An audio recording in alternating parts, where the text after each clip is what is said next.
வணக்கம்.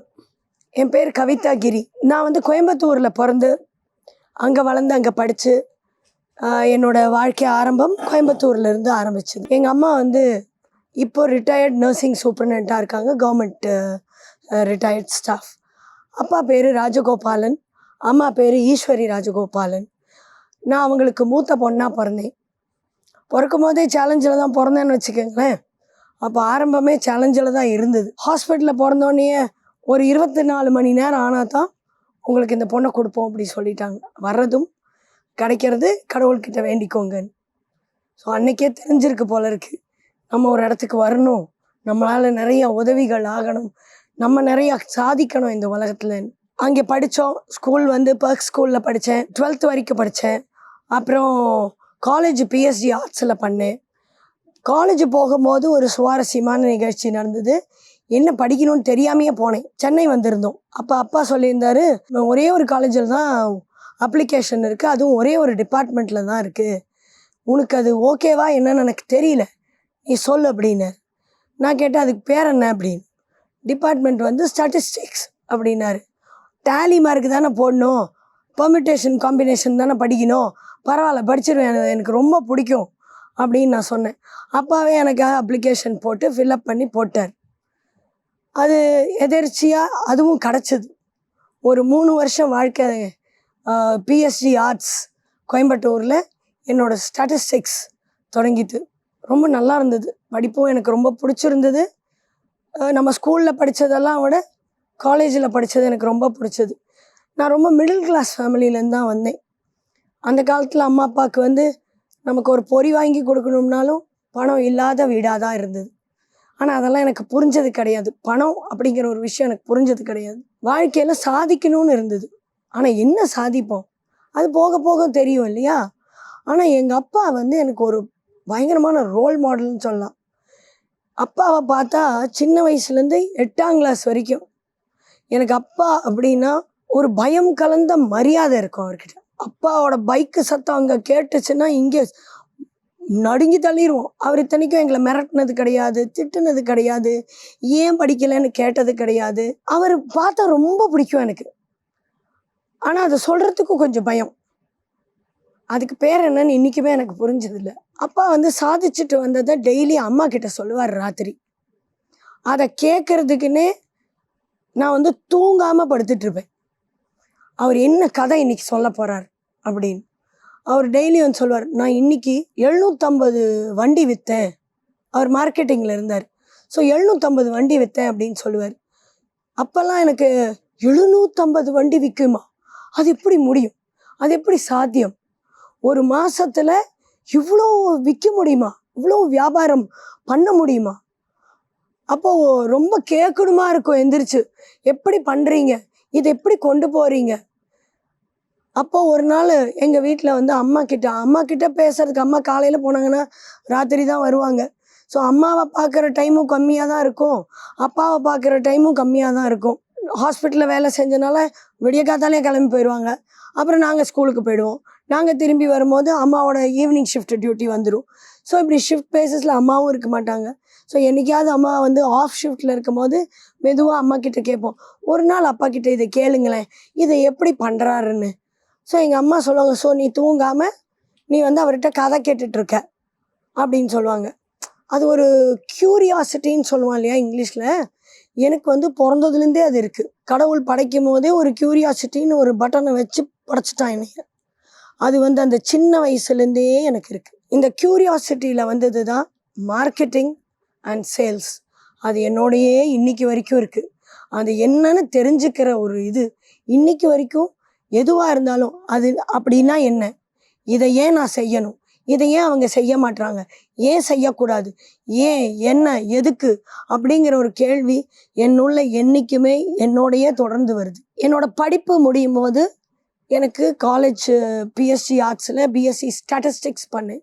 ஸ்டாட்டிஸ்டிக்ஸ் படித்து முடித்ததுக்கப்புறம் என்ன பண்ணணுங்கிறது தெரியல. ஆனால் எனக்கு படிக்கணும். அப்போ எங்கள் அம்மா கிட்ட எனக்கு எவ்வளோ வருஷம் இருக்குதுன்னு கேட்டேன். இப்போ 3 வருஷம் படித்தாச்சு, போஸ்ட் கிராஜுவேஷன் 2 வருஷம், அப்புறம் வேலைக்கு 2 வருஷம் தான் நீ போகலாம், அதுக்கப்புறம் நான் கல்யாணம் பண்ணி வச்சுருவேன். அப்போ நான் பிஎஸ்சி ஸ்டாட்டிஸ்டிக்ஸ் படிச்சுட்டேன். அடுத்தது எம்எஸ்சி, எல்லாருக்கும் தெரிஞ்சது எம்எஸ்சி ஸ்டாட்டிஸ்டிக்ஸ் படி அப்படிங்கிறது தான். நான் சொன்னேன் எம்எஸ்சி படிக்க மாட்டேன், எனக்கு எம்எஸ்சி வேண்டாம், எனக்கு எம்பிஏ படிக்கணும். அது எனக்கு சின்ன வயசுலேருந்தே எனக்கு வந்த ஆசை. அது அப்போல்லாம் எம்பிஏ தெரியாது. எனக்கு எங்கள் அப்பா மாதிரி ஆகணும். எப்படி ஆகணும்? 750 850 1000 வண்டிகளை அவர் எப்படி விற்றார். நான் சொல்லிகிட்டே இருக்கும்போது விட்டேன் தெரியுங்களா. அம்மா ஒரு தடவை எனக்காக கேட்டாங்க எங்கள் அப்பாட்ட, ஆமாம் இவ்வளோலாம் விற்கிறீங்கல்ல, எப்படி விற்கிறீங்க அப்படின்னு கேட்டாங்க. அப்போ எங்கள் அப்பா சொன்னார், எல்லாருக்கும் வண்டி வாங்குகிற வசதி கிடையாது, அதனால நான் ஃபைனான்சியரை கூட கூட்டிகிட்டு போயிடுவேன். கோயம்புத்தூர்லாம் பார்த்தீங்கன்னா மில்லு தான் நிறையா இருக்கும். ஸோ மில்லுக்காரங்களுக்கு தான் அவர் வந்து எல்லாருக்கும் டிவிஎஸ் 50 விற்பார். பேங்க்குக்காரரை நான் கூட கூட்டிகிட்டு போயிடுவேன். அப்படி கூட கூட்டிகிட்டு போகும்போது அந்த வண்டியை வாங்க முடியாதுங்க, எனக்கு இவர் வேண்டாம், இந்த வண்டி வேண்டாங்க அப்படின்னு யாரும் சொல்ல மாட்டாங்க இல்லையா. அவங்களுக்கு நீங்கள் வண்டியையும் அது ஒரு அத்தியாவசிய பொருளாக இருந்தது டிரான்ஸ்போர்ட்டேஷனில். அப்போது இதை எப்படி வாங்குறதுங்கிறதுக்கும் அவர் ஒரு சொல்யூஷன் எடுத்துகிட்டு போனார். ஃபைனான்சியரை கூடயே கூப்பிட்டு போனார். அப்போ எனக்கு அவர் சொல்லும் போது தெரிஞ்சது என்னென்னா, ஓ, ஒரு பொருளை விற்கணும்னா கூடவே வாங்க முடியாத ஒரு சிச்சுவேஷன் வந்தால் அதுக்கும் நம்ம யோசிக்கணும். இப்படி தான் அவரோட வெற்றிப்படி அவர் நிறைய சாதிச்சார் எங்கள் அப்பா. ஆனால் பெருசாக வெளியில் வரல. இவ்வளோ சாமர்த்தியமாக இருக்கார், ஆனால் நம்ம ஏன் இன்னும் கஷ்டப்பட்டுட்டே இருக்கோம் அப்படிங்கிறது என் மனசில் இருந்தது. அவர் தூக்கிறதுக்கு ஆள் இல்லைன்னு எனக்கு புரியலை. அப்போ அவர் கரெக்டான இடத்துக்கு போகலைங்கிறது அப்போ தெரியல. இன்னைக்கு எனக்கு தெரியுது, இன்னைக்கு எனக்கு புரியுது. ஸோ இதெல்லாம் நான் நோட் பண்ணிகிட்டே வந்தேன் அந்த சின்ன வயசில். எங்கள் அப்பா ஜாக்கெட்டு, பைக் ஜாக்கெட்டை கேட்டி அப்படி ஹேங்கரில் போடுவார். நான் என்ன பண்ணுவேன்னா குடுகுடுன்னு ஓடிப்போய் அந்த ஜாக்கெட் எடுத்து மாட்டிக்குவேன். எனக்கு அதுதான் பிளேசர். என்னோட கண்ணாடி முன்னாடி நின்று நான் எங்கள் அப்பா எப்படி பேசியிருப்பார் அப்படின்னு நான் வந்து அந்த அந்த 750 பைக் விற்கிற மாதிரி நான் முன்னாடி நின்று நான் பைக் விற்பேன் கண்ணாடியில். நான் நிறைய பேசிப்பேன். சரி, நம்மளோட முகம் இதில் சரியில்லை, நம்ம ரொம்ப இப்படி பேசுகிறோம், அதை எனக்கு யாரும் சொல்லி கொடுத்ததில்லை. அதனால எங்கேயாவது வெளியில் போய் யாராவது கேட்டாங்கன்னா நான் இன்னைக்கு கூட பெருமையாக சொல்லுவேன், நான் சுயம்புங்க, நான் சுயமாக மேலே வந்தவன். நானே என்னை கரெக்ட் பண்ணி, நானே என்னை செதுக்கிக்கிட்டு, நானே இவ்வளோ தூரம் வந்திருக்கேன். அம்மா அப்பாவோட ஆசீர்வாதமும் பெரியவங்களோட ஆசீர்வாதமும் கூட இருந்துச்சு. பட் அவ்வளோலாம் எங்கள் பேரண்ட்ஸ்க்கு அவ்வளோ சொல்லி கொடுக்கணுங்கிற எக்ஸ்போஷர் அவங்களுக்கு கிடையாது. பொண்ணாக பிறந்தா பாட்டு கற்றுக்கணும், டான்ஸ் கற்றுக்கணும், 4 பேர்கிட்ட நல்லபடியாக இருக்கணும், நல்ல பேச்சு வாங்கணும், பேரும் புகழோடு இருக்கணும்லாம் அவங்க எனக்கு சொல்லித்தரல. எனக்கு அப்போவே ஒரு வாய்ப்பு வந்தது. நம்ம அந்த காலத்து என்னோடய வயசில் இருக்கவங்க எல்லாருக்கும் தெரியும், எம்பி ஸ்ரீனிவாசன் ஒருத்தர் இருந்தார். அவர் வந்து பில்லல்லாரா பாப்பல்லாரா பாடுவார். அந்த பாடசாலை போக வேண்டும் பாப்பா எழுந்திரு அப்படின்னெல்லாம் பாட்டு பாடியிருக்காரு. இந்த பாட்டு, பாரதியார் பாட்டெல்லாம் நாங்கள் தெருவாக பாடியிருக்கேன் நான் கோயம்புத்தூரில். ஸோ இன்றைக்கி இந்த குரல் கேட்கும் போது உங்கள் எல்லாருக்கும் தோணும், இந்த குரலாக பாட்டு பாடிச்சுன்னு. அந்த குரலுக்கு உண்டான கதையை அப்புறம் சொல்கிறேன். ஸோ இதுதான் என்னோட காலேஜ் வரைக்குமான வாழ்க்கை. எனக்கு வந்து பிஸ்னஸ் மட்டும்தான் பண்ணணும் அப்படிங்கிற ஒரு தாட் ப்ராசஸ் என்றைக்குமே இருந்தது. ஸோ இந்த பிஸ்னஸ்ஸை நான் என்ன பிஸ்னஸ் பண்ணுவேன் அப்படிங்கிறது எனக்கு தெரியல, பட் வழிபோக்கில் வரும்னு தெரியும். ஆனால் மார்க்கெட்டிங் அண்ட் சேல்ஸ் இது 2 என்னோட பேஷன், அதுவும் எனக்கு தெரியும். அப்போது காலேஜ் முடிச்சுட்டு நான் எம்பிஏ, எனக்கு என்ட்ரன்ஸ் எக்ஸாமில் எனக்கு கிடச்சிது. ரொம்ப கஷ்டப்பட்டு ஃபீஸ் கட்டி எனக்கு எப்படியோ படிக்க வச்சாங்க. அது ஒரு 2 வருஷம் படித்தேன். அதில் நான் மார்க்கெட்டிங்கும் ஹெச்ஆரும் எடுத்தேன். இந்த காம்பினேஷன் எடுக்கும் போது எங்களுக்கு காலேஜ் ஒரு பேப்பர்ஸ் சூஸ் பண்ணுற ஆப்ஷன் கொடுத்தாங்க. என்டையர் பாரதியார் யூனிவர்சிட்டியில் நாங்கள் ஒரு 5 பேர் மட்டும்தான் இந்த பேப்பரை படிச்சிருக்கோம். பர்செப்ஷன், கம்யூனிகேஷன் லீக்கேஜ், பர்சீவரன்ஸ், அப்புறம் மார்க்கெட்டிங் ஸ்ட்ராட்டஜிஸ். இந்த 5 வந்து இந்த ஹெச்ஆர் டிவிஷனில் இந்த 4, அப்புறம் மிச்சம்லாம் மார்க்கெட்டிங் எல்லாம் படித்தோம். இந்த 4 பேப்பருக்கு எங்களை கன்வின்ஸ் பண்ணாங்க 5 பேரையும், நீங்கள் இதை எடுக்காதீங்கன்னு சொல்லி. ஏன்னா கொஸ்டின் பேப்பரே ப்ரிப்பேர் பண்ணதில்லை அப்படி. So this is how. அந்த பர்செப்ஷன் எவ்வளோ இம்பார்ட்டண்ட்டு, பர்சீவரன்ஸ் எவ்வளோ இம்பார்ட்டண்ட்டு, மார்க்கெட்டிங் ஸ்ட்ராட்டஜி எவ்வளோ இம்பார்ட்டண்ட்டு, அதெல்லாம் கற்றுக்கிட்டது. கம்யூனிகேஷன் எவ்வளோ இம்பார்ட்டன்ட், கம்யூனிகேஷன் லீக்கேஜ் எவ்வளோ இம்பார்ட்டன்ட்டுன்னு என்னோட எம்பிஏ பாடத்தில் அந்த 2 வருஷத்தில் நான் கற்றுக்கிட்டது. எம்பிஏ முடிச்சுட்டு நான் என்னோட பிஸ்னஸை இமீடியட்டாக ஆரம்பிக்க போகலை. ஸோ எனக்கு எக்ஸ்பீரியன்ஸ் வேணும் இல்லைங்களா. ஸோ ஃபஸ்ட்டு நான் படித்து முடிக்கவே எனக்கு கிடைச்சது வந்து ஆல்பிக் ஃபைனான்ஸ் அப்படின்னு சொல்லிட்டு சிப்லா ஃபார்மசூட்டிக்கலோட சிஸ்டர் கன்சர்ன் கோயம்புத்தூரில் மெடிக்கல் எக்யூப்மெண்ட் ஃபைனான்சிங்கில் நான் டாக்டர்ஸ்க்கு ஃபைனான்ஸ் கொடுக்குற டிவிஷனில் இருந்தேன். ஸோ அது ஒரு 2 வருஷம் அங்கே வேலை பண்ணேன். அங்கே நல்லா பண்ணேன், ஓரளவுக்கு பண்ணேன். இந்த ஃபினான்சஸ்னால் என்னன்னு கற்றுக்கிட்டேன். அதுக்கப்புறம் 2 இயர்ஸ்க்கு அப்புறம் வந்து என்னோட ஹஸ்பண்ட் மிஸ்டர் வெங்கடகிரி, அவரும் ஃபைனான்ஸ் டிவிஷனில் தான் இருந்தார். அவர் வந்து காஸ்ட் அக்கௌண்டன்ட். ஸோ எங்களுக்கு திருமணம் நிச்சயமாச்சு. அப்போ வந்து 2 பேரும் ஒரே டிவிஷனில் இருக்க முடியாது அப்படிங்கிறதுனால, செக்மெண்ட்டில் இருக்க முடியாதனால நான் வந்து வேற சூஸ் பண்ண வேண்டியதாக இருந்தது. ஸோ நான் சொன்னேன், இந்த வேலையை விட்டுட்டு நம்ம அப்புறம் பார்த்துக்கலாம் என்ன பண்ணணும்னு, ஃபஸ்ட்டு அந்த வீட்டை போய் அண்டர்ஸ்டாண்ட் பண்ணிக்கலாம் அப்படின்னு கல்யாணம் ஆச்சு.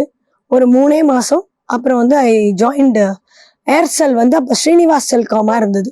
அதில் லாஜிஸ்டிக்ஸ் டிபார்ட்மெண்ட்டில் நான் அசிஸ்டன்ட் மேனேஜராக சேர்ந்தேன். அது ஒரு வருஷம் வேலை பண்ணேன். அதில் ஒரு பால் கவர்லேருந்து பேனா வாங்குறதுலேருந்து ஏர்செல் டவர் எங்கே ஃபிக்ஸ் பண்ணும் அந்த மாதிரி லாஜிஸ்டிக்ஸ் கற்றுக்கிட்டேன். நிறைய பாடம் கிடச்சிது. அந்த லாஜிஸ்டிக்ஸ் முடிச்சுட்டு அங்கே அது ஒரு வருஷம் தான் இருந்தேன். அதுக்கப்புறம் எங்களுக்கு ட்ரான்ஸ்ஃபர் ஆயிடுச்சு, எங்கள் வீட்டுக்காருக்கு ட்ரான்ஸ்ஃபர் ஆயிடுச்சு. நாங்கள் பூனா போனோம். இதுதான் தமிழ்நாடை விட்டு ஃபஸ்ட் டைம், நான் கோயம்புத்தூர் விட்டு ஃபஸ்ட் டைம் நான் வெளியில் வர்றது. அங்கே தான் என்னோட வாழ்க்கையை நான் வேற கோணத்தில் பார்க்க ஆரம்பித்தேன். அங்கே பூனாவில் நாங்கள் போய் இருந்த இடத்துல பார்த்தீங்கன்னா அப்பார்ட்மெண்ட் கான்செப்ட் எனக்கு ஃபஸ்ட்டு லைஃப்பில் கிடையாது. ஆனால் எல்லாரும் என்னமோ பண்ணிகிட்டு இருந்தாங்க. 85 வயசு பாட்டி போலி சுட்டு வியாபாரம் பண்ணாங்க. ஸோ வீட்டிலேயே இருக்க பெண்கள், இது 1999. ஸோ வீட்டிலேயே இருந்து பிஸ்னஸ் பண்ணலாம் அப்படிங்கிற கான்செப்ட் 99ல் எனக்கு தெரிஞ்சுது. இப்படி கூட பண்ணுவாங்களா அப்படின்னு தோணுச்சு. அப்போது அதையும் தாண்டி அப்புறம் எனக்கு முதல் குழந்தை பிறந்தான். எனக்கு 2 பசங்க. முதல் பையன் பிறந்தான். அப்புறம் அதில் கொஞ்சம் ஒரு 1 இயர் பிஸியாக போயிடுச்சு. அதுக்கப்புறம் எங்களோட ட்ரான்ஸ்ஃபர் வந்து பூனா வாழ்க்கை முடிஞ்சது. பாம்பேயில் வந்து ட்ரான்ஸ்ஃபர் வந்தது. ஸோ பூனாங்கிறது ஸ்லோ லைஃப், பாம்பே அப்படிங்கிறது காலில் சக்கரம் கட்டின லைஃப். ஸோ ஃபஸ்ட்டு ஸ்லோ லைஃப்பை பார்த்தேன், அடுத்தது சக்கரம் கட்டின லைஃப்பை பார்த்தேன். பாம்பே போனதுக்கு அப்புறம் தான் என்னோட கம்ப்ளீட் பர்செப்ஷன், என்னோட விஷன், மிஷன், என்னோட பாதை எல்லாமே எனக்கு தெரிய வந்தது. ஏன்னா எனக்கு அந்த தேடல் இருந்துகிட்டே இருந்தது. சின்ன வயசுலேருந்தே ஒரு தேடல் இருந்துகிட்டே இருந்ததுன்னு சொன்னேன் இல்லைங்களா. இந்த தேடல் வந்து எனக்கு வந்து ஒரு குட்டி லைட் காமிச்சது தூரமாக. நீ என்ன பண்ண முடியும், நான் என்ன பண்ணலாம் அப்படிங்கிறது அது எனக்குள்ளேயே நான் வகுத்துக்கிட்டது. அப்போ தான் நான் ஃபஸ்ட்டு பாம்பே போனேன். வீட்டிலிருந்தே வெண்ணையும் ஊறுகாயும் விற்றவங்களை அப்போ பார்த்தேன். தட் வாஸ் 2000ல். நமக்கு வேணுங்கிற வெண்ணெயை நமக்கு வச்சுட்டு, நமக்கு வேணுங்கிற நெய்யை காய்ச்சி வச்சுட்டு, மிச்சம் எல்லாத்தையும் கொண்டு போய் கடையில் வியாபாரம் பண்ணி அதை பணமாக மாற்றி அந்த பணத்தை அவங்க கொண்டு போய் ஃபிக்ஸட் டிபாசிட்டில் போடுறத நான் முதல்ல ஒரு அம்மா கூட போய் பார்த்தேன்.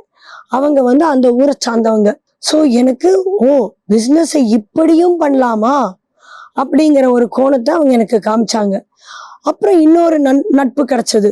அந்த நட்பு பார்த்தீங்கன்னா வீட்டில் இருந்தே ஒரு பிளே ஸ்கூல் ஆரம்பிச்சாங்க. 2 பெட்ரூம் வீடு தாங்க அங்கே. அந்த 2 பெட்ரூம் வீட்டில் ஒரு பெட்ரூமை அவங்க பிளே ஸ்கூலாக கன்வெர்ட் பண்ணி அதுலேருந்து வர பணத்தை ஃபிக்ஸட் டிபாசிட்டாக போடுற இன்னொரு பெண்மணியை பார்த்தேன். ஸோ 2000லேருந்து இவங்கெல்லாம் என்னோட கியூரியாசிட்டி, எனக்குள்ளே இருக்கிற ஒரு அந்த கேள்வியை வந்து ரொம்ப நிறைய கேள்வி போட ஆரம்பித்தாங்க. இவ்வளோ பண்ணலாமா வீட்டில் இருந்தே அப்படிங்கிறது வந்தது. ஸோ நான் என்ன பண்ணலாம் அப்படின்னு யோசிக்கும் போது ஒரு நட்பு கிடச்சிது. ஒருத்தரை சந்திச்சேன், நட்பு கிடையாது அது. அப்போ ஒருத்தரை சந்திச்சேன் ஒரு ஷாப்பர் ஸ்டாப்குள்ளே போனப்ப. அவங்க சொன்னாங்க, இந்த பொருளை நீங்கள் வீட்டிலிருந்தே வியாபாரம் பண்ணீங்கன்னா உங்களுக்கு நிறைய ஃப்ரெண்ட்ஸ் கிடைப்பாங்க அப்படின்னு சொன்னாங்க. நான் ஊருக்கு புதுசு, எனக்கு யார்கிட்டையாவது பேசணும், நமக்கு நிறையா பேர்கிட்ட பழக்கம் வேணும். ஸோ இந்த பிஸ்னஸ்ங்கிறது இன்னும் உள்ளுக்குள்ளே இருக்குது. அப்படி போனது தான் டப்பர்வேர். இந்த ப்ராடக்ட்டை நான் வீட்டிலேருந்தே பண்ணேன். நிறைய மார்க்கெட்டிங் கற்றுக்கிட்டேன், அதில் ஸ்ட்ராட்டஜிஸ் கற்றுக்கிட்டேன், சேல்ஸ் கற்றுக்கிட்டேன், எனக்கு பிடிச்ச எல்லாத்தையும் கற்றுக்கிட்டேன் அதில். அதுக்கப்புறம் நட்பு கற்றுக்கிட்டேன். டெவலப்மெண்ட் கற்றுக்கிட்டேன். ஒருத்தரை எப்படி தூக்கலாங்கிறத கற்றுக்கிட்டேன். ஸோ என்னோட பிஸ்னஸ் 2001லேருந்து ஆரம்பிச்சதுன்னு சொல்லாங்க இந்த தேடல். இது குட்டி குட்டியா ஒன்று ஒன்றா பண்ணி அதுக்கப்புறம் சென்னை வந்தப்ப பாட்டரி கற்றுக்கிட்டேன். ஏன்னா டப்பர்வேர் இங்கே வந்து பண்ண முடியல. எங்களுக்கு ட்ரான்ஸ்ஃபர் வந்துச்சு, திருப்பி சென்னை வந்துட்டோம். சென்னை வந்து எனக்கு வேற ஒரு கோணம் கொடுத்தது. ஒரு வருஷம் சென்னை வந்து ஒரு 6 மாதம் எனக்கு என்ன பண்ணணும்னு தெரியல. அப்போது பாட்டரி, அதாவது களிமண் வச்சு பொம்மை எப்படி செய்யலான்னு கற்றுக்கிட்டேன். ஒரு 6 மாதம் தாங்க கிளாஸ் எல்லாம் எடுத்து சொல்லி கொடுத்தேன். எனக்கு இன்னைக்கு மண்ணு கொடுத்தீங்கனாலும் அது எப்படி பண்ணணும்னு தெரியும். அந்த பாட்டரி கற்றுக்கிட்ட வகையில் அப்போ ஒருத்தரை மீட் பண்ணேன். ஒரு கெட் டுகெதரில் பேசிகிட்டு இருக்கும் போது அவர் வந்து நான் ரியல் எஸ்டேட் பண்ணுறேன் அப்படின்னு சொன்னார். அப்போ அவர்கிட்ட கேட்டேன், இதை எப்படி பண்ணணும் அப்படின்னு கேட்டேன். அவர் டக்குன்னு திரும்பி, இது பெண்கள் பண்ணக்கூடிய தொழில் கிடையாது, நீ அதை பற்றி தெரிஞ்சுக்க வேண்டாம், இது வேண்டாம் அப்படின்னு சொன்னார். அங்கே ஆரம்பித்தேன். தொழிலில் பெண் ஆணுன்னு ஒன்றும் கிடையாது, அது நம்மளா பிரித்து பார்த்துக்கிறது தான். நம்ம எப்படி எந்த அளவுகோலில் போகிறோமோ அப்படி போகலாம் அப்படின்னு யோசிச்சு நான் சொன்னேன், இதை நான் கற்றுக்கிறேங்க, எனக்கு சொல்லி கொடுங்க அப்படின்னு சொன்னேன். பட் அவர் சொல்லி கொடுத்தாரு எனக்கு, இதை எப்படி பண்ணும். இன்னைக்கு அந்த தொழில் என் கூட 21 வருஷமா டிராவல் ஆகுது. 2005 ஆரம்பிச்சது, சின்னதாக ஆரம்பிச்சது, விளையாட்டு போக்கில் ஆரம்பிச்சது. இன்னைக்கு அதுதான் என்னோட ஃபர்ஸ்ட் பிரெட் அண்ட் பட்டருக்கு என்னோட ரியல் எஸ்டேட். இங்கேருந்து பாம்பேக்கு இடையில திருப்பி ஒரு ஷார்ட் பிரேக்கில் நாங்கள் ஒரு 3 வருஷம் போனோம். திருப்பி டிரான்ஸ்ஃபர் ஆச்சு. அதுக்குள்ளே 2 பசங்கள் ஆனாங்க. 2 பசங்களும் ஸ்கூல் படித்தாங்க. அப்புறம் பாம்பே ஸ்கூலில் போய் படித்தோம். அந்த ஸ்கூலுக்கு போனப்போ இன்னொரு இறகை என்னோட தொப்பியில் மாட்டினேன். என்னன்னு கேட்டிங்கன்னா, அந்த ஸ்கூலில் ஸ்பெஷல் கிட்ஸ் இருந்தாங்க. எனக்கு அவங்கன்னா யாருன்னு தெரியாது, அவங்களுக்கு நம்ம என்ன பண்ணணும்னு தெரியாது. அந்த ஸ்கூலுக்கு நான் போய் சொன்னேன், எனக்கு வந்து உட்காந்து கதை பேசுகிற பழக்கம் இல்லைங்க, எனக்கு எதாவது பண்ணணும், நீங்கள் எது கொடுத்தீங்கனாலும் செய்கிறேன்னு போனேன். அப்போ ஃபஸ்ட்டு பஸ்ஸு வந்து ரூட்டு போடுங்கன்னு சொன்னாங்க, அது போட்டு கொடுத்தேன். அப்புறம் திருப்பி முடிச்சுட்டு அவங்ககிட்ட போய் கேட்டேன் பிரின்ஸ்பால்கிட்ட, அடுத்தது நான் என்ன பண்ணலாங்க ஸ்கூலில் நீங்கள் சொல்லுங்கள் அப்படின்னப்ப, ஸ்கூலில் வந்து ஹெச்ஆர் டிபார்ட்மெண்ட் ஒன்று இருக்குது, நீங்கள் அங்கே போய் பாருங்கன்னாங்க. இந்த ஸ்கூல் பிரின்சிபலுக்கு இந்த தருணத்தில் நான் ஒரு பெரிய நன்றியை தெரிவிச்சுக்கிறேங்க. அவங்க ஒரு கேன்சர் சர்வைவராக இருந்தாங்க. நான் என்றைக்குமே சின்ன வயசுலேருந்து பிளட்ஜ் எடுக்கும்போது சொல்லுவேன், பிளட்ஜ் முடிக்கும் போது நான் என்ன வேணால் ஆவேன், ஆனால் டீச்சராக மட்டும் ஆக மாட்டேன்னு சொல்லுவேன். அது ஏன்னா என் குடும்பமே டீச்சர் வாத்தியார் பரம்பரையில் பிறந்து வந்ததுனால எனக்கு அந்த ஜஸ்டிஸ் பண்ணுவேனான்னு எனக்கு தெரியாதனால எனக்கு டீச்சராக ஆக வேண்டாங்கிறது ஒன்று மனசில் இருந்தது. அந்த ஒரு ஷெல் வந்து ரொம்ப டைட்டாக இருந்தது, அதை என்னால் உடச்சி வெளியிலேயே வர முடியாத இருந்தது. அப்போ இந்த பிரின்சிபல் என்கிட்ட சொன்னாங்க, நீ போய் ஹெச்ஆர் டிபார்ட்மெண்ட் பாரு அப்படின்னு சொன்னாங்க. ஹெச்ஆர் டிபார்ட்மெண்ட்டில் போய் பார்த்தப்ப அவங்க சொன்னாங்க, நீங்கள் ரீடராகவும் ரைட்டராகவும் வாங்க அப்படின்னாங்க. ஸோ ரீடர் ரைட்டர்னா என்னன்னு தெரியல. அப்போ ஸ்பெஷல் கிட்ஸுக்கு நம்ம போய் அவங்களுக்கு பதிலாக நம்ம எழுதணும், அவங்களால எழுத முடியாது, நம்ம அவங்களுக்காக போய் எக்ஸாம் எழுதணும். அப்போ எக்ஸாம் கொஸ்டின் பேப்பரை படின்னு சொன்னால் நம்ம படிக்கணும், இதுதான் ரீடர், இதுதான் ரைட்டர். ஸோ அதை பண்ணேன். அப்போது இன்னொரு கேள்வி வந்தது, அப்போ நான் யாரு, இவங்களுக்கெல்லாம் இதெல்லாம் இருந்ததா, எனக்கு ஒரு தேடல் எப்போ பார்த்தாலுமே இருக்குதே, அப்போ நம்மளுக்கும் இந்த மாதிரி ஒரு ஸ்பெஷலாக ஏதோ ஒன்று இருக்குமோ. ஏன்னா சொல்லி கொடுக்கும்போது எனக்கு ஒரு தடவையிலேயே புரியாது, எனக்கு 5-6 தடவை சொல்லி தரணும். அது வந்து ஸ்கூல்லேருந்தே அது கண்டினியூ ஆகிட்டு இருந்த பசில் மண்டைக்குள்ள, அதை எனக்கு வெளியில் எடுக்கணுமா இருந்தது. இந்த மேடை, அந்த நேரம், அந்த தருணம் எனக்கு அது ரொம்ப யூஸ்ஃபுல்லாக இருந்தது. ஸோ அவங்க வந்து அந்த டைமில் ஒரு கோர்ஸ் கண்டக்ட் பண்ணாங்க, சர்டிஃபைடு ரெமெடியல் கோர்ஸ் அப்படின்னு கொண்டு வந்தாங்க ஃபார் ஸ்பெஷல் நீட்ஸ். அப்போ போய் அந்த கோர்ஸ் ஜாயின் பண்ணேன். 1 வருஷம் கோர்ஸ். அந்த ஸ்கூலை எனக்கு பைசா கட்டி எனக்கு சொல்லி கொடுத்தாங்க. ஏன்னா நான் அவ்வளோ சும்மா இருந்தேன்னு வச்சுக்கோங்களேன். ஸோ அவங்க எனக்கு சொல்லி கொடுத்தப்ப நான் யாருன்னு தெரிஞ்சுக்கிட்டேன், எனக்கு என்ன டிஃபிகல்ட்டி இருக்குன்னு தெரிஞ்சுக்கிட்டேன். அப்போ தான் சின்ன வயசுலேருந்தே அந்த தேடல் வந்து ஏன் அது என்னோடையே வந்துட்டு இருக்குன்னு தெரிஞ்சுக்கிட்டேன். ஏன்னா எல்லாருக்குள்ளேயும் இது செய்ய முடியும், இது செய்ய முடியாது, எல்லாருமே ஸ்பெஷல் தான். இறைவனின் படைப்பில், இந்த பிரபஞ்சத்தோட படைப்புல நம்ம எல்லாருக்குள்ளேயும் ஒன்று இருக்கும், ஒரு ப்ளஸ் இருக்கும், ஒரு மைனஸ் இருக்கும். அந்த மைனஸுங்கிறது என்னங்க, ஒரே ஒரு இப்படி போடுற கோடு தான். ப்ளஸ்னா என்ன, ஒரு கோடு இப்படி போட்டிங்கன்னா ப்ளஸ் ஆகிடும், அவ்வளோதான். எனக்கு இருந்தது பூரா வெறும் பாசிட்டிவிட்டி மட்டும்தாங்க என்னோட வாழ்க்கையில் பூரா. நான் எதையுமே நெகட்டிவாக பார்த்ததே கிடையாது. ஸோ அந்த அந்த டீச்சர் வந்து எனக்கு நீ வந்து இந்த சில்ட்ரனுக்கு கிளாஸ் எடுன்னு சொன்னாங்க. எனக்கு கிளாஸ் எடுக்க முடியாதுங்க, கதை சொல்கிறேன்னு சொன்னேன். இப்போவே உங்களுக்கு தெரிஞ்சிருக்கு, நான் நிறைய கதை சொல்லிட்டேன். ஸோ கதை சொல்ல ஆரம்பித்து பாடத்தை கதை மூலியமாக சொல்லி கொடுக்க ஆரம்பிச்சது. இது என்னோட இன்னொரு செக்மெண்ட். ஸோ நான் டீச்சராகவே ஆக மாட்டேன்னு சொன்னவன் ரெமெடியல் ட்ரெயினராக மாறினேன். அவங்களுக்கு பாடம் தான் எடுத்தேன், ஆனால் யாருக்கு? கடவுளோட அழகான படைப்புகளுக்கு. ஸோ இது என்னோட ரொம்ப அழகான வாழ்க்கை பாதை. அந்த ஒரு செக்மெண்ட் நான் இன்னைக்கும் மறக்கலைங்க. அதுக்காக அந்த ஸ்கூல் பிரின்சிபல், அவங்க இப்போ நம்மளோட இல்லை, அவங்க பேர் மிஸ்ஸஸ் சீமா புச், அவங்களுக்கு நான் ரொம்ப ரொம்ப ரொம்ப நன்றி சொல்லிக்கிறேன். அவங்க எங்க இருந்தாலும் இன்னைக்கு என்ன நினைச்சு அவங்க பெருமைப்படுற அளவுக்கு நான் இன்னைக்கும் இருக்கேன் அப்படிங்கிறது அவங்களே சொல்லுவாங்க. கட் சி அப்படின்னா GUT. இப்போ நம்ம எல்லாரும் இப்போ பார்க்குறதெல்லாம் gut friendly food, gut food அப்படின்னு நிறைய பேசுகிறோம் இல்லைங்களா? இந்த கட்டுனா என்ன? நம்ம வயிறு. இந்த வயிறை வந்து நீங்கள் 30 வருஷம் பத்திரமா பார்த்துக்கிட்டிங்கன்னா, முதல் 30 வருஷம் பத்திரமா பார்த்துக்கிட்டிங்கன்னா, அடுத்த உங்களோட காலத்தை உங்கள் வயிறு உங்களை நல்லா பார்த்துக்கும் அப்படின்னு எங்கள் அப்பா சொல்லியிருக்கார். இந்த கட் ஃபுட்டும் அப்படி தான் வந்தது. எல்லாரும் என்னென்னமோ சாப்பிட ஆரம்பிச்சிட்டோம் இந்த காலகட்டங்களில். அப்போது இந்த கட்டு ஃபுட்டை எப்படி நம்ம கொண்டு போய் சேர்க்கலாம் அப்படின்னு வந்தப்போ 2019 நான் இந்த கட் ஃபுட்டை பற்றி படிக்க ஆரம்பித்தேன். அது படிக்க ஆரம்பிக்கும் போது ஃபெர்மெண்டேஷன் அப்படின்னு ஒரு ப்ராசஸ். இது நம்மளோட பாரம்பரியத்திலேயே இருக்குது. பழைய சாதம் ஊற வச்சு சாப்பிட்டா ஒரு நாள் கழிச்சா அந்த லாக்டோபாசில்லஸ் வருது. அந்த சாப்பாடு சாப்பிட்டா நம்மளோட குடலுக்கு ரொம்ப நல்லதுன்னு சொல்கிறோம் இல்லைங்களா? அது மாதிரி பிரெட்டு, இந்த செக்மெண்ட்டே ரொம்ப புதுசு. நம்ம இது வரைக்கும் சாப்பிட்ட பிரெட்டெல்லாம் பார்த்தீங்கன்னா ஈஸ்ட் பிரெட்டை சாப்பிட்ருப்போம். இந்த கட் ஃபுட் பேஸ் பண்ணிங்கன்னா அதில் ஈஸ்ட் இருக்காது. அப்படி வந்தது தான் இந்த கட் சி ஃபுட்ஸ். இந்த கட் சி ஃபுட்ஸ் அப்படின்னா GUTSEE இல்லை. ஏன்னா நான் உங்களை குடல் பாதுகாப்புக்கு நான் கேரண்டி. அதே மாதிரி உங்கள் குடலை நீங்கள் தான் பார்த்துக்கணும். ஸோ அதுக்கு என்ன சாப்பாடு நம்ம போடணுங்கிறத நீங்கள் பார்த்துக்கணும். அப்படிங்கிறது தான் என்னோடய கம்பெனியோட பேர், கட்ஸி ஃபுட்ஸ் LLP. இந்த பிரெட்டை வந்து பழைய காலத்தில் எப்படி பண்ணியிருப்பாங்க அப்படின்னு படிக்க ஆரம்பித்ததில் நிறைய படித்து நிறைய யூடியூப் வீடியோஸு இதெல்லாம் பார்த்து, இது நம்ம நாட்டில் கிடையாது, இது ஃப்ரெஞ்ச் நாட்டில் வந்து இந்த பிரெட்டு சாப்பிடுவோம், அந்த மாதிரி தான் இன்னும் சாப்பிட்டுட்ருக்காங்க அவங்க. அப்போது இதை ஃபர்மெண்ட் பண்ணி நம்ம பண்ணுற பிரெட் அப்படின்னு வரும்போது இதில் நிறைய நான் ஆராய்ச்சி பண்ண ஆரம்பித்தேன். அந்த ஆராய்ச்சியில் 2020 நம்மளோட கோவிட் வந்தது பார்த்தீங்களா? நான் 2019 ரிசர்ச் ஒர்க் ஆரம்பித்தேன். 2020 அதை இம்ப்ளிமெண்ட் பண்ணேன். வீட்டிலிருந்தே இம்ப்ளிமெண்ட் பண்ணி நாங்கள் ஃபஸ்ட்டு சாப்பிட ஆரம்பித்தோம். நமக்கு எப்படி இருக்குன்னு ஃபஸ்ட்டு அந்த புளிப்பு ஒரு மாதிரியாக இருந்தது. எனக்கு அது எப்படி பண்ணணும்னு தெரியல. ஆனால் படித்து கற்றுக்கிட்டது தானே, ஹேண்ட்ஸ் ஆன் நம்ம பண்ணலை.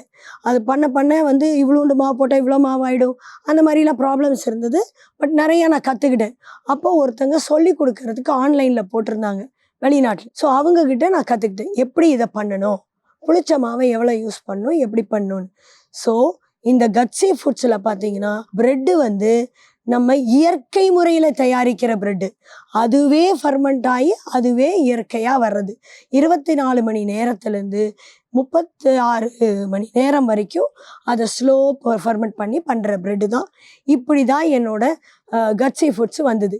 ஸோ நான் வந்து இப்போது ஒரு மேனுஃபேக்சரர். அதுக்கு நான் பல கடைகளுக்கு கொடுக்குறேன், B2B கொடுக்குறேன், B2C கொடுக்குறேன், டைரக்ட் கஸ்டமர்ஸ்க்கும் கொடுக்குறேன் பிரெட்ஸ்.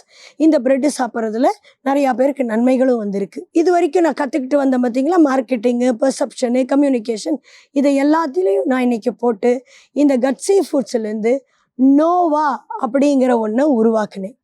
இந்த நோவானாலும் அதை பற்றியும் நான் சொல்கிறேன் உங்களுக்கு பின்னாடி. இந்த நிறுவனத்தை ஆரம்பிக்கும் போது எனக்கு ஃபஸ்ட்டு ஒரு தோழி ஒருத்தங்க என்னை கேட்டாங்க, இவ்வளோ வந்து நீ கடன் வாங்கி இந்த இதை பண்ணுறையே, பிரெட்டு விற்று கடன் கட்டிடுவியா? நான் சொன்னேன், ப்ராடக்ட் எனக்கு தெரியும், ப்ராடக்ட் நாலேஜ் இருக்குது, நான் யாருன்னு எனக்கு தெரியும், என் மேலே எனக்கு நம்பிக்கை இருக்குது. ஏற்கனவே இந்த 2020 எனக்கு ஒரு உதவி செஞ்சுது. என்னது? கஸ்டமரை அக்யூமுலேட் பண்ணி கொடுத்தது. அப்போவே நான் 375 கஸ்டமர் இருந்தாங்க. ஸோ நான் வந்து நல்லா சம்பாரித்தேன் கோவிட் டைமில். இதை நான் என்னோடய பிஸ்னஸாக இப்போது ஒரு பெரிய யூனிட் போட்டு 2024 நான் இந்த யூனிட் போட்டு அதில் வேலை செய்கிறவங்கலாம் யாருன்னு பார்த்தீங்கன்னா ஸ்பெஷல் நீட்ஸ் பீப்புள். டிஸ்லெக்சிக் இருக்கிறவங்க, ஆட்டிஸ்டம் இருக்கிறவங்க கொஞ்சம் பேர் இருக்காங்க. டிஸ்லெக்சிக்கும் லேர்னிங் டிஃபிகல்ட்டிஸ் இருக்கவங்களுக்கும் நான் வேலைக்கு வச்சுருக்கேன்.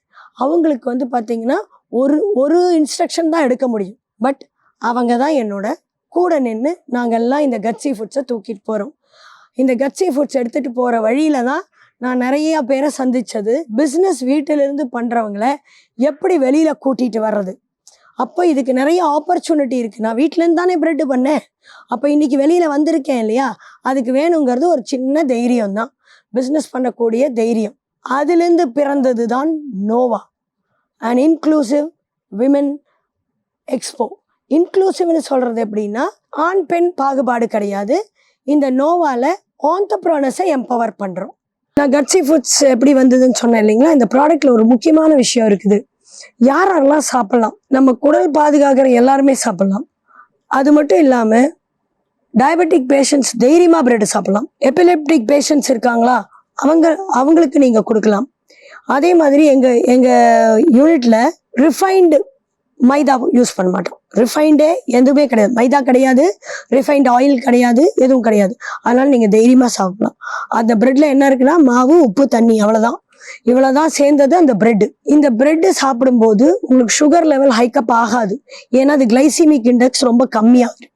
அது 24 மணி நேரம் ஃபெர்மெண்ட் ஆகும்போது கிளைசிமிக் இண்டெக்ஸ் கம்மியாயிடும். அப்போது இது இன்னும் யாரெல்லாம் சாப்பிடலாம் அப்படின்னு கேட்டிங்களா, குளூட்டன் அலர்ஜி இருக்குது இல்லைங்களா, அவங்களுக்கு நாங்கள் ராகி, மில்லட்ஸு, அப்புறம் கீன்வா, ஓட்ஸு, நம்ம எல்லாமே இதை மிக்சட் மில்லட்ஸாகவும் நாங்கள் ப்ரெட் பண்ணி தரோம். இது நம்ம இட்லி தோசை தான் சாப்பிட்ருப்போம், பட் ப்ரெட்டும் சாப்பிடலாம். அதில் நாங்கள் காய்கறியெல்லாம் போட்டு கூட நாங்கள் வந்து உங்களுக்கு தகுந்தாப்படி நாங்கள் செஞ்சு தரோம். இந்த எண்ணெய் யூஸ் பண்ணுறது கூட நாங்கள் ரிஃபைண்ட் எண்ணெய் யூஸ் பண்ணுறது கிடையாது. பியோர் நெய், தேங்காய் எண்ணெய். தேங்காய் எண்ணெய்ங்கிறது கடையில் வாங்குறது இல்லை, நாங்கள் வாங்குகிற தேங்காய் எண்ணெய் வந்து செக்கில் வாங்கிட்டு வர தேங்காய் எண்ணெய் தான். பியோர் தேங்காய் எண்ணெய், பியோர் கோகோனட் ஆயில், அப்படி இல்லைன்னா ஆலிவ் ஆயில். இதில் வந்து எங்கள் நிறுவனத்தில் நீங்கள் எப்படி ப்ரெட்டு கேட்டிங்கனாலும் நாங்கள் கொடுப்போம். உங்களுக்கு எப்படி வேணுமோ அப்படி தயாரித்து தரது தான் நாங்கள். இதில் வந்து நாங்கள் சுகர் கேன் ஜூஸ் போட்டும் ப்ரெட்டு தரோம். ஏன் நான் சுகர் கேன் பற்றி, டேட்ஸ் பற்றிலாம் சொல்லணும்னா, நம்ம எபிலெப்டிக் பேஷண்ட்ஸ் பார்த்திங்கன்னா அவங்களால சுகர் சாப்பிட முடியாது, அவங்க நிறைய ஸ்வீட் சாப்பிட முடியாது. நிறைய குழந்தைங்கலாம் இருக்காங்க இதில், அவங்களுக்கெல்லாம் சர்க்கரை சாப்பிட முடியாது. அவங்களுக்கு சுகர் இல்லாதனால நாங்கள் கொஞ்சமாக நேச்சுரல் சுகர் இருக்கு இல்லைங்களா, அதை நாங்கள் சேர்த்திக்குவோம். எப்படின்னா, சுகர் கேன் ஜூஸில் பேரிச்சம்பழம் அடித்து போடுவோம். லைட்டஸ்ட் சுகர் இருக்கும், பட் அது அவங்களுக்கு பத்தாது தான், பட் அவங்களால அது சாப்பிட முடியாது. ஸோ எல்லாருமே தைரியமாக சாப்பிடக்கூடிய இந்த பொருள். இது கூட வந்து நீங்கள் என்னென்னலாம் போட்டு வேணும்னு கேட்குறீங்களோ அந்த மாதிரி இந்த நிறுவனம் பண்ணி தரும் உங்களுக்கு. So we pack what you want to eat அப்படிங்கிறது தான் எங்களோட tagline. Okay, nourish your gut, fuel your life. இதுதான் கட்ஸி ஃபுட்டோட கோட். இந்த கட்ஸி ஃபுட்ஸ் வந்து எங்கே நாங்கள் வாங்கலாம் இந்த ப்ரெட்டை அப்படின்னு கேட்டிங்கன்னா, நாங்கள் வந்து ஜேகே சீஸ் அண்ட் மோர்னு சொல்லி ஒரு சில Nilgiris, JK cheese and more, அந்த இடங்களுக்கெல்லாம் நாங்கள் சப்ளை பண்ணுறோம். நீங்கள் சென்னையில் எங்கே இருந்தீங்கனாலும் உங்கள் லொக்கேஷன் தெரிஞ்சதுன்னா அங்கேயும் நாங்கள் சப்ளை பண்ணுறோம், டைரெக்டாகவும் சப்ளை பண்ணுறோம். இதில் நாங்கள் பங்கு வலிக்காமா அப்படின்னு கேட்டிங்கன்னா, நீங்கள் எங்களோட டிஸ்ட்ரிபியூட்டராகவும் ஆகலாம், வீட்டிலேருந்தே பண்ணலாம் தொழில். அந்த தொழிலும் நான் கொடுக்குறேன். பிஸ்னஸ் எடுத்துக்கிட்டிங்கன்னா நீங்கள் இதை வீட்டிலையும் எடுத்து பண்ணலாம். இதெல்லாம் எப்படி கற்றுக்கிட்டேன், எவ்வளோ நான் வந்து சந்தித்த தடங்கல்கள், நிறைய தடங்கள் சந்திச்சு. நம்ம வீட்டிலேருந்தே பண்ணுறது அவ்வளோ ஈஸி இல்லைங்க. நிறைய அப்பார்ட்மெண்ட்டில் இருக்கிறவங்க வந்து உள்ளுக்குள்ளே வந்து நிறையா ரூல்ஸ் இருக்கும், வீட்டுக்குள்ளேருந்து பண்ணக்கூடாது, அந்த மாதிரி ரூல்ஸ் எல்லாம் நான் இருக்கிற இடங்கள்லையும் இருந்தது. ஸோ அந்த மாதிரி அந்த ஆப்ஷனெல்லாம் எப்படி தடுத்தேன்னா, சரி ஃபைனலாக நம்ம வெளியில் போயே பண்ணிவிடுவோம், இந்த பிரபஞ்சம் நம்மளை பெருசாக்குது அப்படின்னு தான் எடுத்துக்கிட்டு, அதை நான் என்னோட பாசிட்டிவாக எடுத்துக்கிட்டு நான் அதை கன்வெர்ட் பண்ணிட்டேன். இன்னைக்கு ஒரு பெரிய யூனிட்டே வச்சுருக்கேன். என்னால் ஒரு நாளைக்கு 500 பிரெட்டு சப்ளை பண்ண முடியும். அந்த அளவுக்கு என்னோட இதை வந்து பெருசு பண்ணியிருக்கேன். இந்த 500 பிரெட்டையும் நாங்கள் ஸ்பெஷல் ஆளுங்களை வச்சு தான் நாங்கள் பிரெட் மேனுஃபேக்சர் பண்ணுறோம். இந்த பிரெட்டு சாப்பிட்றதுக்கு நிறையா பேருக்கு நம்ம ஊரில் தெரியாது, இதை எப்படி சாப்பிட்றது. மற்ற பிரெட்டு நம்மளோட பழைய, நம்ம எப்பயுமே சாப்பிட்டு பழகின பிரெட்டு மாதிரி இது இருக்காது. ஸோ இந்த கட்ஸி ஃபுட்ஸு சாப்பிட்டீங்கன்னா சுகர் பேஷண்ட்ஸ் பயப்படாமல் சாப்பிட்லாம். அதே மாதிரி நீங்கள் வந்து எனக்கு வீகன் தாங்க நான் சாப்பிடுவேன் அப்படின்னு சொன்னீங்கன்னா, நான் வீகனும் கொடுப்பேன். பிளான்ட் பேஸ்ட் பட்டர் யூஸ் பண்ணுவோம். ஸோ இது பியோர் வெஜிடேரியன் பேக்கிங் யூனிட். இதில் எந்த முட்டை கூட யூஸ் பண்ண மாட்டோம். நீங்கள் பால் வேண்டாம்னா பால் யூஸ் பண்ண மாட்டோம். அந்த மாதிரி பால் கூட நாங்கள் அலர்ஜி இருக்கு இல்லையா, லாக்டோஸ் இன்டாலரன்ஸ், அவங்களுக்கு நாங்கள் லாக்டோஸ் இல்லாதது அனிமல் பேஸ்ட் இல்லாமல் பிளான்ட் பேஸ்டு பாதாம் பால், சோயா பால் அதெல்லாம் யூஸ் பண்ணி நம்ம பிரெட் பண்ணி தரோம். இதுதான் கட்ஸி ஃபுட்ஸ். ஸோ இவங்கெல்லாம் சாப்பிடலாம், எல்லாரும் சாப்பிடலாம். எதுக்கழிச்சு வரக்கூடிய அந்த தன்மை இந்த பிரெட்டு சாப்பிட்டீங்கன்னா வராது. உங்களுக்கு ஈஸி டைஜஷன் இருக்கும், நிறையா நேரம் தாங்கும், வயிற்றுல பசி கட்டுப்படுத்தும். So this is a very healthy bread. இது எல்லா ஏஜ் குரூப்பும் சாப்பிடலாம். இதுதான் கட்ஸி ஃபுட்ஸ். இந்த கட்ஸி ஃபுட்ஸ் பண்ணதில் நான் நிறைய சேலஞ்சஸ் வந்தது. என்ன சேலஞ்சஸ்? ஃபைனான்ஸ் சேலஞ்சு வந்தது, மார்க்கெட்டிங் சேலஞ்சு வந்தது. நான் என்னோட எக்ஸ்பீரியன்ஸை எடுத்துகிட்டு வந்து கூட அது பத்தலை. ஸோ எனக்கு நிறைய எக்ஸ்பீரியன்சஸ் உள்ள ஆளுகள்லாம் தேவைப்பட்டாங்க. எனக்கு நிறைய பேரோட கன்சல்டேஷன் தேவை இருந்தது. அப்போ பார்த்தீங்கன்னா இந்த சாப்பாடு வந்து வெறும் எஃப்எஸ்எஸ்ஐ எடுத்தால் மட்டும் பத்தாதுன்னு தெரிய வந்தது. அப்புறம் அது வந்து நீங்கள் ஒரு லேப் டெஸ்ட் பண்ணணும், ஃபுட்டை டெஸ்ட் பண்ணி கொடுக்கணும் அப்படிங்கிறது என்னோட ஒரு வெரி க்ளோஸ் நியூட்ரிஷனிஸ்ட் இருக்காங்க சென்னையில், ரொம்ப நிறைய பேருக்கு அவங்கள தெரியும். அவங்க எனக்கு சொன்னாங்க, நீ லேப் டெஸ்ட் பண்ணிடு, ப்ராடக்ட் வந்து உனக்கு சர்டிஃபிகேட்டோட இருக்கும் அப்படின்னாங்க. ஸோ நிறைய கற்றுக்கிட்டேன், நிறைய இன்வெஸ்ட் பண்ணுறேன். அதுலேருந்து பணம் எடுக்கிறோம் அப்படின்னா எனக்கு கொஞ்சம் நாள் ஆகுங்கிறது இப்போ தான் தெரிஞ்சுது. நான் உள்ளே வரும்போது என்ன நினச்சேன், 6 மாதத்தில் நான் பிரேக் ஈவன் பண்ணிடுவேன், 1 வருஷத்துல இல்லைன்னா பிரேக் ஈவன் பண்ணிடுவேன், அப்படி என்னோட ஸ்ட்ராட்டஜி இருந்தது. பட் நான் பிளான் பண்ண எந்த ஸ்ட்ராட்டஜியும் வேலைக்கு ஆகல. ஸோ எல்லாம் புதுசாக வந்தது. ஸோ நிறைய கற்றுக்கிட்டேன். அந்த ஒரு பிஸ்னஸ் உமன் ஆகணும் அப்படின்னா சேலஞ்சஸ் நிறைய நீங்கள் எதிர்கொள்ளணும் இல்லையா? அப்போ நிறைய பேரை சந்திச்சு இதை இப்படி கரெக்ட் பண்ணி அதை எப்படி கரெக்ட் பண்ணும்போது நீங்கள் பிடிக்கிறது வந்து இப்படி தான் நினச்சி பிடிப்போம் பொம்மையா, அது வேற ஒரு அவதாரம் எடுக்கும். ஆனால் அதில் உங்களோட எக்ஸ்பீரியன்ஸ், எக்ஸ்போஷர் அது வந்து ஒரு அளவே கிடையாது அதுக்கு. அப்படி அந்த எக்ஸ்பீரியன்ஸ் ஆக தான் நோவா அப்படிங்கிறத நான் உருவாக்கினேன். நோவானா என்னங்க? நோவானா வீட்டில் இருக்கிற பெண்கள், ஆண்கள் யாரா இருந்தாலும் வீட்டில இருந்து பிஸ்னஸ் பண்றீங்களா, ஆண்டர்பிரனரா, நீங்க ஹோம் பிரானரா, உங்களை வெளியில கொண்டு வரணும். அதுதான் நோவா. இந்த நோவான்னு ஒன்று கொண்டு வந்த காரணம் 2001 நான் பார்த்துட்டே வரேன். வீட்லயே நிறைய பேர் வேலை பண்றாங்க. அவங்க அடுத்த படிக்கட்டு எடுத்து வைக்க பயப்படுறாங்க. ஏங்க பயப்படுறாங்க? ஏன்னா பணம், ஃபைனான்ஸ் எங்க கிடைக்கும்? பணம் இவ்வளோ முதலீடு நான் எங்க இருந்து போடுவேன்? இதை யார் மார்க்கெட் பண்ணுவா? நான் எப்படி பிஸ்னஸ் பண்றது? இவ்வளோ காசு போட்டுட்டேன்னா இந்த காசை நான் எப்படி திருப்பி எடுப்பேன்? இதுல நிறைய கேள்விகள் இருக்கு. இதுக்கெல்லாம் இந்த நோவா பதில் சொல்லும். இந்த நோவா கூட இணையப்பட்டிருக்கிற மக்கள் எல்லாம் பார்த்தீங்கன்னா, நிறுவனங்களையும் பார்த்தீங்கன்னா, இந்த மாதிரி எக்ஸ்பீரியன்ஸ், எக்ஸ்போஷர் நிறைய இருக்கிறவங்க தான் இது கூட நான் சேர்த்திருக்கேன். இது என்னோட 25 வருஷ எக்ஸ்பீரியன்ஸ், என்னோட 25 வருஷ தேடல், என்னோட 25 வருஷம் உழைப்பு. அதில் நான் கற்றுக்கிட்டது தப்பு ரைட்டு. பிஸ்னஸில் தப்பு ரைட்டு கிடையாதுங்க. ஒரு பிஸ்னஸும் ஒரு ஃபார்ம் எடுக்கும். அப்போது நம்மளை நம்ம நம்பணும் ஃபஸ்ட்டு. அதை நம்பிட்டோமா நம்ம பிஸ்னஸ் நம்மளை கைவிடாது, அதை அழகாக கூட்டிகிட்டு போகும். ஆனால் அந்த பயம் இருக்கிறதுனால தான் மக்கள் வெளியில் வர்றது கிடையாது. ஸோ இந்த கட்ஸி ஃபுட்ஸ் எடுக்கும் போது எனக்கு என்ன கட்ஸியாக இருந்தனோ அந்த கட்ஸி தான் இன்னைக்கு நோவாவை உருவாக்கி கொடுத்தது. இந்த கட்ஸி ஃபுட்ஸ் இப்போ SEE சொல்லிங்க, GUTSY சொல்கிறேன். அந்த கட்ஸ் இருக்கணுங்க. ஒவ்வொரு ஆண்டர்பிரனர் அந்த கட்ஸ் இருக்கணும். அந்த கட்ஸ் இருந்ததுன்னா பணம் நம்மளை தேடி வருங்க. நம்ம அதை தேடி ஓட வேண்டியதே இல்லை. நமக்கு அந்த ஸ்ட்ராட்டஜி படம் போட்டு வரைஞ்சு வரைபடமாக உங்கள் முன்னாடி கொடுக்க முடியும். அதுதான் நோவா. நான் பட்ட கஷ்டம், நான் பட்ட ஸ்ட்ராட்டஜிஸ், நான் நிறைய ஸ்ட்ராட்டஜி யூஸ் பண்ணேன். இது சரி வரல, இது சரி வரல, இப்படி ஈஸியாக பண்ணிடலாம் அப்படின்னு நம்ம நினைக்கிறது நடக்காதுங்க. பிஸ்னஸ்ல நடக்காது. நம்ம 4 பேர் பார்க்கும்போது அவங்க 40 கேள்வி கேட்பாங்க. அந்த 40 கேள்விக்கு நமக்கு 4 கேள்விக்கு தான் பதில் இருக்கும். அப்போ மிச்சம் இருக்கிறதெல்லாம் நம்ம போய் தேடுவோம். இதை எப்படி கண்டுபிடிக்கிறது? ஸோ அந்த தேடல் உங்களுக்குள்ள வச்சுக்கோங்க. உங்க பிஸ்னஸ் அட்டகாசமா கொண்டு போகலாம். உங்களோட பிஸ்னஸ் இன்னைக்கு இன்னொரு வார்த்தை கூட சொல்லலாம் இதுக்கு, from where you are to where you will be. அதுதாங்க நோவாவும் கட்சியும். ஸோ கட்சி இல்லைன்னா நோவா இல்லைங்க. நோவாவை வந்து இப்போ நாங்கள் அழகாக கொண்டு வந்து இந்த ஊருக்கு இப்போ ஃபஸ்ட்டு நம்ம வந்து வெளியில் கொண்டு வரோம். இந்த நோவா மூலியமா நல்லது பண்ணுவோம் அப்படின்னு சொல்லி ஒரு 8 பேர் உறுப்பினர் எல்லாருமே வாலண்டியர்ஸுங்க. எல்லாரும் வாலண்டியர்ஸ். அவங்க எல்லாம் வீட்டில் இருக்க பெண்கள் தான். அவங்க எல்லாம் இறங்கி ஒன்றா வந்து நாங்கள் ஒன்றா கை கோத்து 8 பேருங்க ஒன்றா கை கோத்து இதை அழகாக கொண்டு போகலாம்னு முடிவு பண்ணி உள்ளே இறங்கியிருக்கோம். இதை வந்து இன்னைக்கு ஒரு நாள் பண்ணுறது கிடையாதுங்க. இட்ஸ் அ பிக் எக்ஸ்போங்கிறது பெரிய கம்பெனி தான் போடணும்னு கிடையாதுங்க.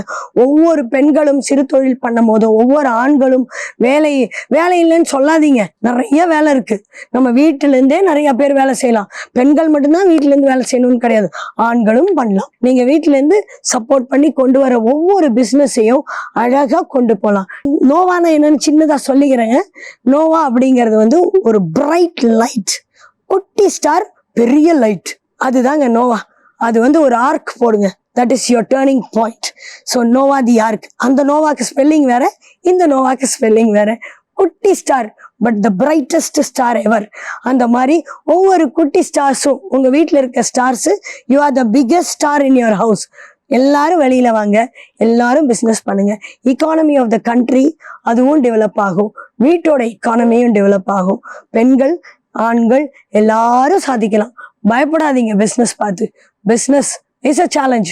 பார்த்து தான் பார்ப்போமே ஒரு கையே அப்படின்னு முடிவு பண்ணி வெளில வாங்க, அட்டகாசமாக சம்பாதிக்கலாம். காசு உங்களை தேடி வரும், நம்ம அதை தேடி போக வேண்டாம். பிஸ்னஸ் பண்ணுறது வந்து எவ்வளோ கஷ்டம், எவ்வளோ என்ன அப்படிங்கிறத பற்றி நம்ம சொல்லியிருந்தோம். இப்போ என்ன நான் இங்கே சொல்கிறேன்னா, யாரெல்லாம் என்ன பிஸ்னஸ் பண்ணிங்கனாலும், அது நான் இத்தினோடு பிஸ்னஸ் பண்ணுறேங்க, சின்ன பிஸ்னஸ் தாங்க பண்ணுறேன், நான் வந்து இதை போய் எங்கேங்க அப்படி போய் சொல்கிறது.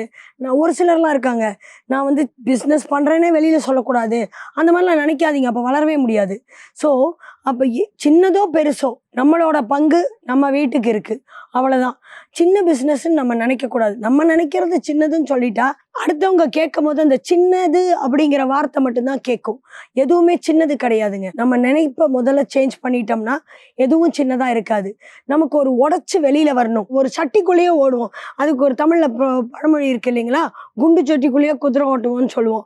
அது எதுக்கு சொல்கிறாங்கன்னா, அந்த இருக்கிற இடத்துக்குள்ளேயே தான் இருக்கணும்னு எதிர்பார்ப்போம். ஏன் அப்படின்னா அந்த கம்ஃபர்ட் ஜோன், அதுலேருந்து நீங்கள் உடச்சி வெளியில் வரணும். கம்ஃபர்ட் ஜோன் அப்படின்னா உங்களுக்கு வந்து இப்படி இருக்கும், எனக்கு வந்து சரிங்க அவங்க ஏதோ துணி வியாபாரம் பண்ணுறாங்க, அவங்க வரலாம், எனக்கு என்ன பண்ணணும்னே தெரியலையே அப்படின்னு நீங்கள் நினைக்கிறவங்களா இருந்தால் நீங்கள் தான் வரணும். ஏன்னா உங்களுக்கு நாங்கள் நிறைய, இந்த நோவா வந்து ஒரு பெரிய பிளாட்ஃபார்முங்க. நீங்கள் ஐடியாஸ் இருந்தால் உங்கள் ஐடியாஸை நாங்கள் பெருசு பண்ணி கொடுக்குறோம். அதுக்கு மார்க்கெட்டிங் ஸ்ட்ராட்டஜி, தொழில் வளர்ச்சிக்கு உண்டான எல்லா லெக்கையும் கவர் பண்ணிவிடுவோம். ஒரு ஆலமரம் மாதிரி நீங்கள் அதோட விழுதுகள் மாதிரி இருப்பீங்க. அந்த இதை நீங்களும் ஒரு ஆலமரமாகி நீங்களும் விழுதுகளை தயாரிக்கிற அளவுக்கு நோவா உங்கள் கையை பிடிச்சி கூட்டிகிட்டு போகும். இன்னொரு செக்மெண்ட் சொன்னேன், என்னது அது, எனக்கு ஐடியாவே கிடையாதுங்க, என்ன பண்ணணும்னே தெரியாது, ஆனால் எனக்கு டைம் இருக்குது, நீங்களும் வாங்க, உங்களுக்கு நிறைய ஐடியாஸ் தரோம், ப்ராஜெக்டே கொடுக்குறோம். இந்த ப்ராஜெக்ட் உங்களுக்கு தக்கவாறு ப்ராஜெக்டை நீங்கள் சூஸ் பண்ணிக்கலாம். எனக்கு இவ்வளோலேருந்து ஃபார் எக்ஸாம்பிள் சொல்லலாம், 3 லட்சம் ரூபாயிலேருந்து 30 கோடி ரூபாய் பிஸ்னஸ் வரைக்கும் நோவாவால் ப்ராஜெக்ட்ஸ் கொடுக்க முடியும். ஆண்டர்ப்ரனர் அப்படிங்கிறது இவங்க தான் ஆகலாம் அவங்க தான் ஆகலான்னு இல்லை, எல்லாரும் பிஸ்னஸ் ஆண்டர்ப்ரனர் ஆகலாம். நீங்கள் சின்ன சின்ன கை வேலை பண்ணுறீங்களா, சும்மா உட்காந்து குரோஷே போடுறீங்களா, வாங்க, அதை எப்படி பெருசு பண்ணலான்னு பார்க்கலாம், அதை எங்கே கொண்டு வியாபாரம் பண்ணலான்னு பார்க்கலாம். டிஜிட்டல் மார்க்கெட்டிங் இருக்குது, அது அவ்வளோ சுலபமும் இல்லை, பார்க்கும்போது ஈஸியாக இருக்குது. உள்ளே போனீங்கன்னா தெரியும், அந்த டிஜிட்டல் மார்க்கெட்டிங்க்குமே பல லெக்ஸ் இருக்குது, அவ்வளோ ஈஸி இல்லை. அதுவுமே நம்ம ஒரு வீடியோ எடுத்து போட்டோம் எல்லாரும் பார்ப்பாங்க, அப்படி கிடையாதுங்க. எல்லாரும் பிஸ்னஸ் மேன் ஆகலாம். நம்ம நாடு வந்து சுபிக்ஷமாக இருக்கணும் ஃபஸ்ட், அதுக்கு நம்ம வீடு சுபிக்ஷமாக இருக்கணும். அதில் இருக்கிற எல்லாரும் நல்லபடியாக நல்ல விதமாக வரலாம். பயப்படாதீங்க. அந்த பயத்தை உடைச்சிங்கன்னா மட்டும்தான் நீங்கள் வந்து அந்த பின்பகுதியில் இருக்கிற ரெயின்போவை பார்க்க முடியும். ஓகே, அதை தான் நாங்கள் எப்பவுமே சொல்லுவோம், ஒரு கஷ்டப்பட்டால் மட்டும்தான், கஷ்டத்துக்கு அப்புறம் தான் உங்களுக்கு ஒரு சூரிய ஒளிச்சமே தெரியும் அப்படின்னு சொல்லுவோம். அதுக்கு நான் இன்னொன்று சொல்லுவேன், எனக்கு வந்து அந்த கடவுளை பார்க்கணுன்னு ஆசை, அது எல்லாருக்கும் இருக்கும். அவர் அவ்வளோ சீக்கிரம் பார்த்துட முடியுங்களா? பார்க்க முடியாது. அதுக்கு நீங்கள் வந்து நல்லவங்களாக இருக்கணும், ரொம்ப கஷ்டப்படணும். ஸோ ஒரு தொழில் செய்யணும் அப்படின்னா, அந்த இலக்கை போய் அடையணும்னா அதை சுற்றி இருக்கிற விவரங்களை தெரிஞ்சுக்கணும். ரொம்ப கஷ்டப்பட வேண்டாம், நாலேஜ் கெயின் பண்ணும். நாலேஜ் என்னென்னத்தில் கெயின் பண்ணுவோம், அந்த தொழில் சார்ந்த ஸ்கீம்ஸ் என்ன இருக்குது, அந்த தொழில் சார்ந்த பொருட்களை எங்கே வாங்கலாம், அந்த தொழில் சார்ந்த ஹோல்சேல் டிபார்ட்மெண்ட்ஸ் எங்கே இருக்குது, அதெல்லாம் நம்ம தெரிஞ்சுக்கணும். இது இப்படி தான் இருக்கணும் அப்படிங்கிற ஒரு ஸ்கெலிட்டன் போடுவோம். அதுக்கப்புறம் நம்ம கண்ணு, காது, கை எல்லாத்தையும் சேர்த்திப்போம் அதில் இல்லையா? வரையும் போது அது மாதிரி தான். நீங்கள் ஃபஸ்ட்டு ஒரு வரைபடம் போடுறீங்க. என்ன தொழிலுக்கு என்ன மாதிரியான ப்ராடக்ட் வேணும், என்ன மார்க்கெட்டிங் வேணும், எந்த செக்மெண்ட்டுக்கு போகணும், இது எல்லாத்தையும் நோவா மூலிமா நாங்கள் உங்களுக்கு சொல்லுவோம். நோவா பிளாட்ஃபார்மில் யூ கேன் டேக் இட். அந்த ஸ்கீம்ஸ், அந்த ஆப்பர்ச்சுனிட்டிஸ், ஏன்னா மார்க்கெட் வேலிடிட்டி பண்ணி தான் எடுக்கிறோம். அந்த ப்ராஜெக்ட்டுக்கு இவ்வளோ காசு வரும் அப்படின்னு சொல்லி கொடுத்துருவோம். அதனால தான் நான் சொல்கிறது 3 லட்சத்துலேருந்து 30 கோடி வரைக்கும் பிஸ்னஸ் கொடுக்கலாம். பெரிய பெரிய ப்ராஜெக்ட்ஸ் இருக்குது, சின்ன சின்ன ப்ராஜெக்ட்ஸும் இருக்குது. சின்ன சின்ன ப்ராஜெக்ட்ஸ்னாக்கா ரொம்ப சின்ன சின்னதில் நீங்கள் பண்ணுற தொழிலையும் பெருசாக கொண்டு வர அளவுக்கும் எங்ககிட்ட எல்லா ஸ்கீம்ஸ், அட்வைசர்ஸ் எல்லோரும் இருக்காங்க. உங்களை அட்டகாசமாக வழி நடத்தி கூட்டிகிட்டு போவாங்க. அதுதாங்க நோவா. நோவா நீங்கள் வந்து கை பிடிச்சிங்கன்னா உங்களை நாங்கள் என்றைக்குமே கைவிட மாட்டோம். ஒரு சேயிங் இருக்கு இல்லைங்களா, நம்பினார் கைவிடப்படார். இதுதான் நோவாங்க. இந்த வாரம் முழுக்க நீங்கள் மாற்றி யோசி நிகழ்ச்சியில் மூலியமாக ஜெயா டிவியில் நீங்கள் நான் எப்படி இவ்வளோ தூரத்துக்கு வந்தேன் அப்படிங்கிறதும், ஒரு ஆண்டர்ப்ரனராக இவ்வளோ தூரம் எப்படி நம்ம சக்ஸஸ்ஃபுல்லாக பண்ணிகிட்டு இருக்கோங்கிறத பற்றியும் நீங்கள் தெரிஞ்சிருப்பீங்க. இந்த வாய்ப்பு அளித்த ஜெயா டிவிக்கு என்னோட மனமார்ந்த நன்றிகள் பல.